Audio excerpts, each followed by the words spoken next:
El primer repaso de la actualidad del día en Negocios Televisión. Llegamos en esta jornada de viernes 8 de marzo, donde los datos macroeconómicos van a tomar el protagonismo con ese dato de ese informe de empleo en Estados Unidos, ese PIB en la eurozona, datos en Europa. Pero, por supuesto, la última hora se escribe con lo que ha sido ese discurso contundente, ese discurso del Estado de la Unión de Joe Biden, que ha tratado de criticar a Donald Trump, tratando de evitar su nombre, solamente era su predecesor, y pidiendo incluso el voto, el apoyo de esos republicanos de cara a esas presidenciales del próximo mes de noviembre.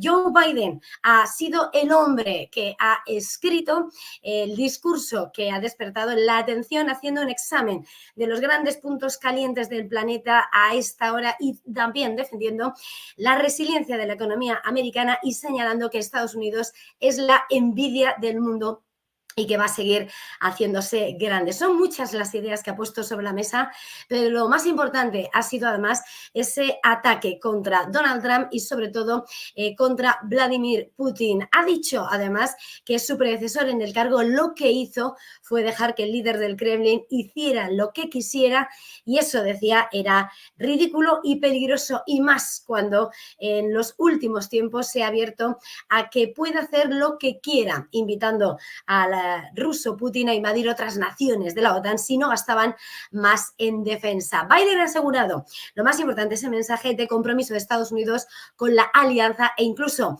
ha dado la bienvenida a los países bálticos, el último, Suecia, en incorporarse a los perímetros de la alianza, que por supuesto ha supuesto ese duro golpe para Vladimir Putin, que lo que no quería, y ya lo dijo antes de comenzar la guerra en Ucrania, es que aumentase el perímetro de la OTAN en torno a la frontera de Rusia. Biden hablaba mirando sin lugar a dudas a lo que es la política doméstica, mirando al peso de Estados Unidos en el mundo, y ha vuelto a hacer un llamamiento para que se desatasque la ayuda del Congreso para Ucrania, y advirtiendo además que si alguien piensa que Putin puede limitarse a Ucrania, está muy equivocado y que no lo hará. De ahí que haya pedido ese mensaje directo, sobre todo a Vladimir Putin, de que no se retirarán de Ucrania, y enviando sin lugar a dudas ese apoyo reiterado de Estados Unidos a Kiev. 68 minutos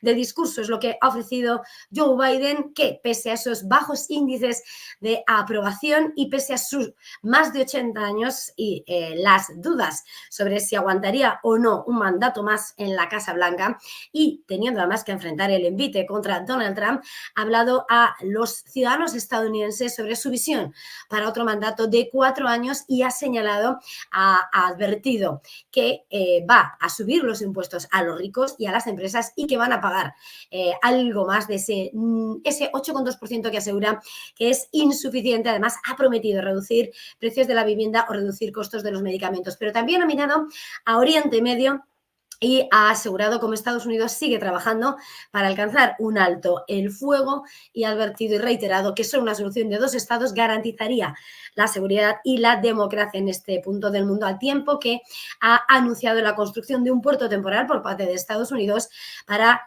poder ayudar a que se extienda esa ayuda humanitaria en Gaza. El discurso de Joe Biden se ha convertido, sin lugar a dudas, el gran corazón informativo de esta madrugada del 8 de marzo, donde sin lugar a dudas sigue resonando las palabras de los bancos centrales.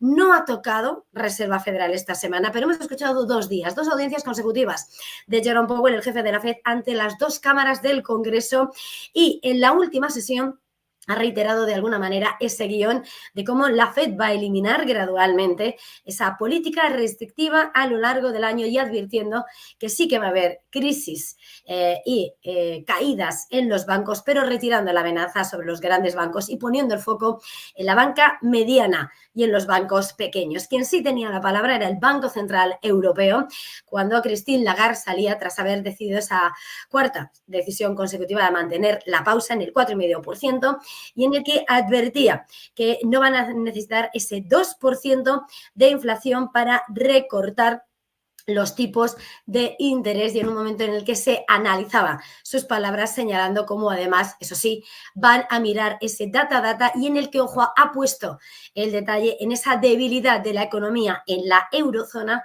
y en la que además advertía cómo los riesgos siguen estando a la baja y todo esto, por supuesto, en un momento en el que no vamos a dejar de ver a los mercados, recordemos, cuando además venimos de lo que ha sido una sesión en la que tras escuchar a Powell, tras ver las cotizadas como esos empujones de Nvidia, hemos visto al S&P 500 marcar un nuevo récord, al Nasdaq volver a tocar máximos. Con todo esto, por supuesto, el protagonismo ha venido en las últimas horas con Joe Biden. El presidente de Estados Unidos, Joe Biden, se ha convertido en el protagonista de esta madrugada con el discurso del Estado de la Unión, el último antes de enfrentarse a la reelección en las presidenciales del mes de noviembre. Y en su discurso ante el Congreso, el demócrata ha defendido un discurso de alto calado político en el que ha criticado a Donald Trump, al que se refería como su predecesor en el cargo, y a los críticos republicanos para defender su reelección. Biden ha prometido luchar por la democracia y la libertad en Estados Unidos y en todo el mundo en ese discurso, como decíamos, encendido de alto calado político y en el que ha enfrentado duras críticas contra Donald Trump y señalar que ha sido demasiado indulgente con Rusia. Crítica directa precisamente al republicano por sus comentarios invitando al ruso, a Putin, a invadir otras naciones de la OTAN si no gastaban más en defensa. Y Biden aseguraba que Estados Unidos apoyará siempre y mantendrá sus compromisos con la alianza y daba la bienvenida a los países bálticos. Vamos a escuchar a Joe Biden. Now my predecessor, a former Republican president, tells Putin, quote, do whatever the hell you want. That's a quote. A former president actually said that, bowing down to a Russian leader. I think it's outrageous, it's dangerous, and it's unacceptable.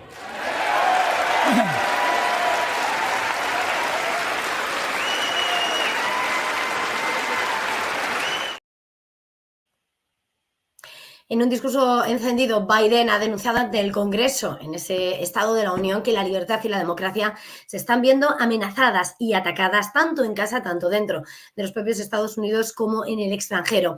Y pedía al Congreso que enfrente a Vladimir Putin, al presidente de Rusia, y apruebe esos fondos para que desatasque esa ayuda adicional para ayudar a Ucrania. El jefe de la Casa Blanca lanzaba una advertencia, la de que si alguien piensa que Putin se detendrá en Ucrania, subrayaba, no lo hará. Y citaba lo que fue el enfoque duro del expresidente republicano Ronald Reagan hacia la Unión Soviética al final de la Guerra Fría y lo comparaba con esa sugerencia de Trump de que se le permita a Rusia hacer lo que quiera con los aliados de la OTAN, que no gasten lo suficiente en defensa. Y así Biden concluía en que es inaceptable y peligroso. Biden enviaba además ese mensaje directo a Putin, el de que no se retirarán de Ucrania. Y en este discurso de 68 minutos le daba a Biden tiempo para hablar sobre múltiples asuntos y sobre todo en medio de esos bajos índices de aprobación que le acompañan de cara a esa campaña presidencial a finales de noviembre, ha aprovechado ese momento, ese discurso para hablar directamente a los millones de estadounidenses sobre su visión de otro mandato de 4 años y presentar su claro contraste con Trump, cuyo nombre no mencionó, pero cuya presencia resonaba durante todo el discurso. Biden ensalzaba lo que es y ha llamado el regreso estadounidense, que en su opinión no se ha contado lo suficiente en todo el país. Dice que Estados Unidos está creciendo y subrayaba que tienen la mejor economía del mundo. Aprovechaba el discurso para exponer además sus planes para un segundo mandato, incluidas medidas como impuestos más altos a las grandes empresas y a los ricos. Aseguraba que pagarán su parte justa y no el 8,2% sobre los ingresos que pagan de media ahora. Además, prometía reducir los precios de la vivienda y reducir los costos de los medicamentos. Vamos a escuchar a Joe Biden. My goal to cut the federal deficit another $3 trillion by making big corporations and very wealthy finally beginning to pay their fair share.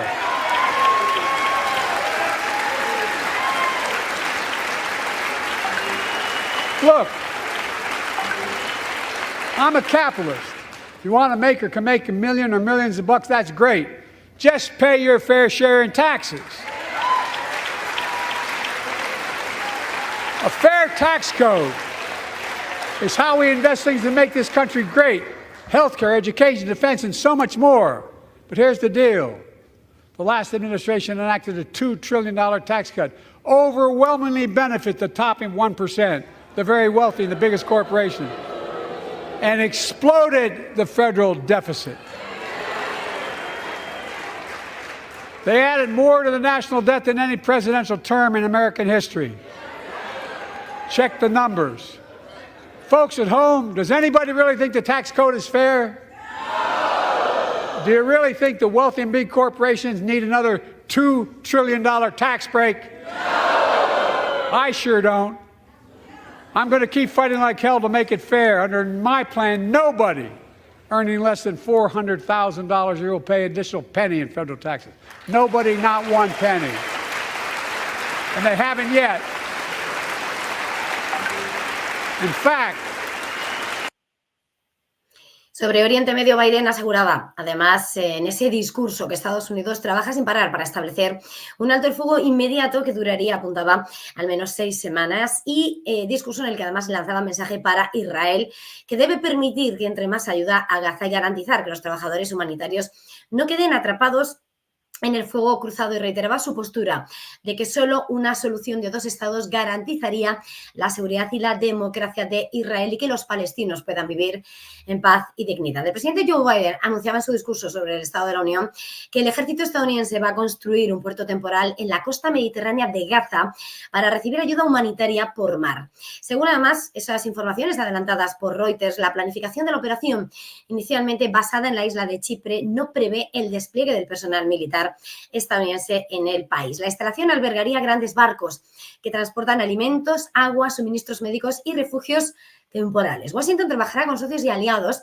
para construir una coalición internacional de países que aporten capacidades y fondos.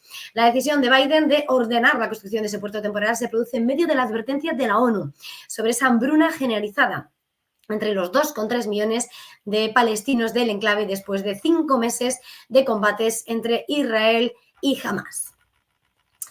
Y desde Estados Unidos se acusa a Hamás de retrasar la posibilidad de alcanzar un alto el fuego de 6 semanas y la liberación de rehenes, porque los islamistas que gobiernan Gaza, dicen, no han aceptado liberar a los cautivos, enfermos y a los ancianos. Según esas fuentes americanas que cita Reuters, el acuerdo está sobre la mesa ahora y lo ha estado durante más de la semana pasada, mientras alude a esas conversaciones estancadas que continúan en Egipto bajo la mediación egipcia y catarí y sin la presencia de los israelíes desde el fin de semana. Ese contexto señalaban que el alto el fuego es necesario para brindar el alivio inmediato al pueblo de Gaza. De hecho, la decisión de Biden de ordenar la construcción de ese puerto temporal se producía en medio de las advertencias de la ONU sobre esa hambruna de 2,3 millones de palestinos en el enclave tras 5 meses de guerra.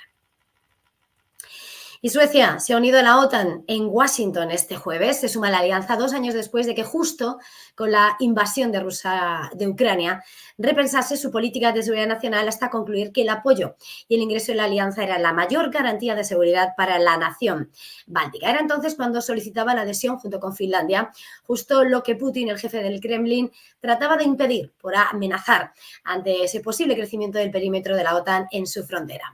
El primer ministro sueco Ulf Kristersson entregaba por fin la documentación final al gobierno estadounidense como último paso de largo proceso para asegurar el respaldo de todos los miembros para unirse a la alianza.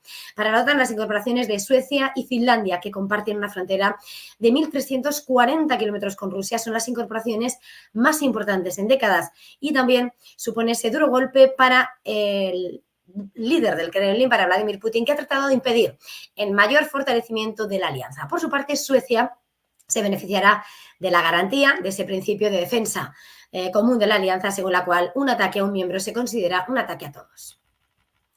Y el secretario de Estado norteamericano Anthony Blinken ha celebrado la unión de Suecia en la OTAN y tras recibir la documentación subrayaba que las cosas buenas les llegan a quienes esperan.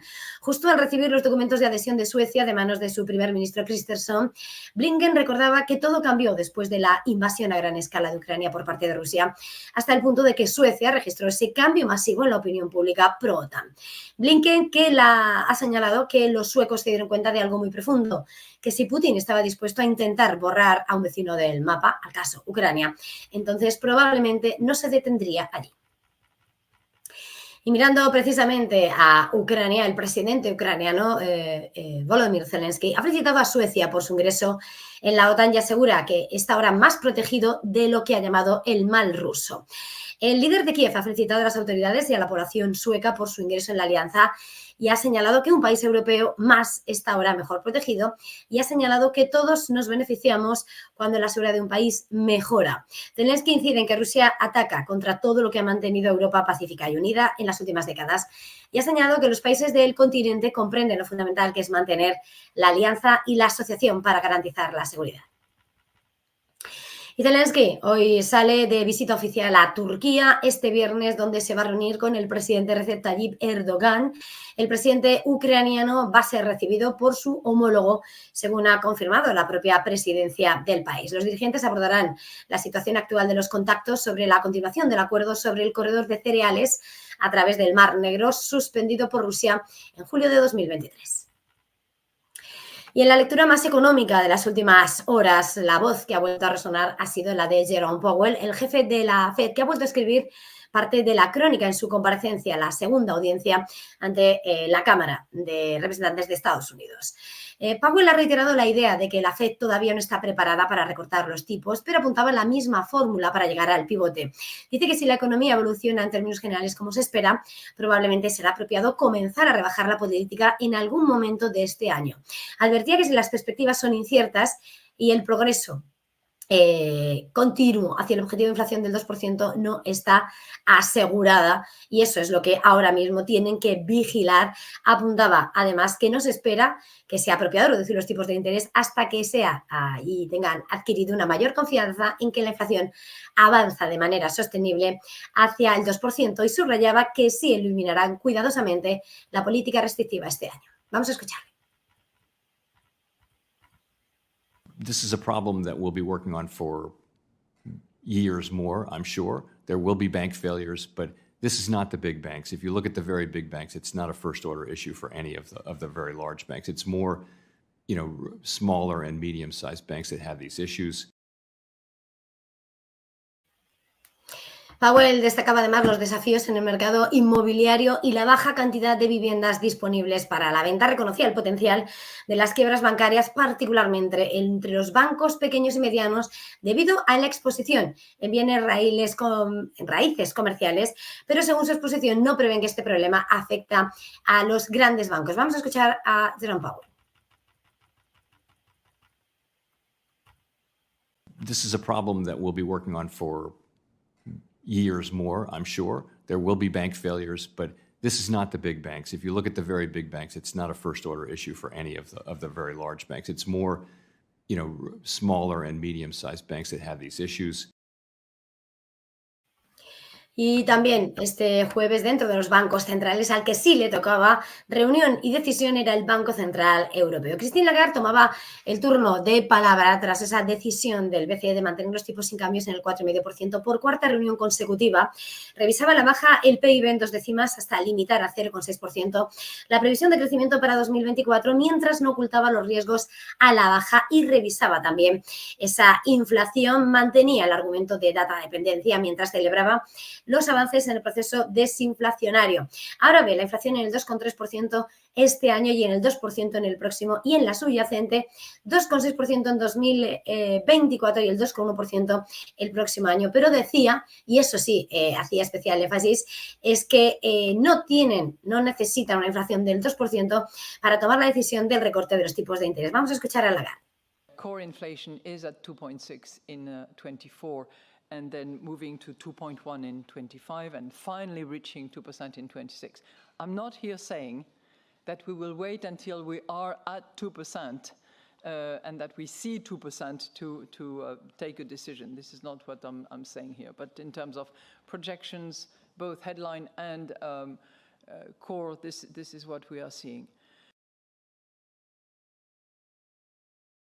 A cuándo llegará el momento del pivote, decía Lagarde que no tienen suficiente confianza y necesitan más evidencias y datos, y mirando al calendario señalaba que tendrán más detalles en abril y mucho más en junio, emplazando una vez más a ese inicio de verano como fecha clave para tomar el pulso real de la inflación y las presiones salariales. Vamos a escuchar a Lagarde. But we are not sufficiently confident, and we clearly need more evidence, more data, and we know that this data will come in the next few months. We will know a little more in April, but we will know a lot more in June. En su discurso, Lagarde se ha mostrado pesimista en cuanto a la evolución del PIB en la zona euro, ya que la economía sigue débil, palabras que subrayaban la inquietud sobre la fragilidad del panorama económico en algunos países. Los riesgos para el crecimiento económico, decía, siguen inclinados a la baja, y para introducir algo de oxígeno, la francesa señalaba que las encuestas apuntan a una recuperación gradual a lo largo de este año, lo que sugiere un posible repunte en el horizonte. Apuntaba, por otra parte, cómo los gobiernos deberían ir tomando medidas para ayudar en el proceso de desinflación para hacerlo sostenible, y apuntaba que la política fiscal debería endurecerse para hacer la economía más competitiva y productiva, expandir la capacidad de suministro y gradualmente reducir los altos niveles de deuda. Vamos a escuchar a Lagarde. Governments should continue to roll back energy-related support measures to allow the disinflation process to proceed sustainably. Fiscal and structural policies should be strengthened to make our economy more productive and more competitive, expand supply capacity, and gradually bring down high public debt ratios. Y junto con esas declaraciones, sin lugar a dudas, lo que hemos visto es cómo los mercados ayer marcaban una sesión que al cierre de Wall Street llevaban a máximos al S&P 500 renovar máximos y tocar los máximos al Nasdaq, y subidas generalizadas. Hoy, que los inversores van a estar pendientes a importantes datos: ese informe de empleo en Estados Unidos, PIB en la eurozona, datos en Alemania, producción industrial en España, y cuando estamos viendo cómo en tiempo real los mercados asiáticos hoy registran avances moderados en el índice Nikkei, 0,31% de avance en el caso de Japón, y el Hansen de Hong Kong 1,47% de subida en una jornada en la que además el gobierno de Hong Kong ha publicado ese borrador de nueva ley de seguridad nacional que algunos examinaban con lupa por temor a que pueda mermar aún más las libertades en el centro financiero. Entre tanto, lo que estamos viendo es como los futuros se están preparando para un inicio de sesión en Europa con avances del 0,10% en los futuros del DAX y sin lo visto en los futuros americanos, mientras vemos como hay subidas en el precio del petróleo, el Brent $83,47 y el West Texas en $79,53 el barril. Todo esto en una jornada en la que, como decimos, venimos de una sesión en Estados Unidos donde destacaba el comportamiento, una vez más, el tirón de esa inteligencia artificial de Nvidia, con esos datos de las peticiones semanales de desempleo en Estados Unidos que se mantenían estables, y donde Apple seguía sin levantar el vuelo tras una semana y acumula una caída superior al 6% en las últimas 5 jornadas. Y con nombre propio entre los protagonistas del mercado, hemos visto cómo en las últimas horas el grupo húngaro Magyar Wagon ha presentado oficialmente la OPA para hacerse con el 100% de Talgo por 619 millones de euros. El comprador resaltaba en el comunicado que el precio de 5 euros por acción representa una prima del 14,4% respecto al precio actual de las acciones de la empresa, del 27,7% en comparación con la situación previa a cuando mostró su interés en noviembre. La oferta está condicionada a la aceptación de al menos el 50% más una acción del capital social de Talgo, así como de la autorización de la Comisión Europea y del Gobierno al ser una inversión extranjera. En el comunicado de la CNMV, la húngara confirma que lleva desde el pasado mes de diciembre en conversaciones confidenciales con el principal accionista de la compañía, con Trilantic, y con la propia Talgo, que daba su consentimiento para compartir la información. De hecho, ambas partes han pactado una cláusula que obligará a Talgo a pagar 3 millones de euros a la húngara si la oferta es autorizada, pero finalmente no prospera por la presentación de una oferta competidora, y todo esto en medio de la oposición del Gobierno de España. Y Criteria Caixa, el holding de la Fundación Bancaria La Caixa, ha vuelto a aflorar una participación superior al 3%. De nuevo en el accionariado de la compañía, después de que en febrero de 2014, hace 10 años, abandonase su presencia en la Socimi. Según consta la CNMV, Criteria se ha hecho con 16,7 millones de acciones de Colonial, que a precios de mercado cotizan 5,05 euros, equivale a 84 millones de euros, lo que hubiera hecho que la firma de inversión aprovechase la zona de mínimos en la que se encuentra la cotización frente a los 13 euros en los que se intercambiaba cada una de sus acciones en febrero de 2020, antes del estallido de la pandemia. Y con todo esto hacemos una pequeña pausa para publicidad y enseguida volvemos.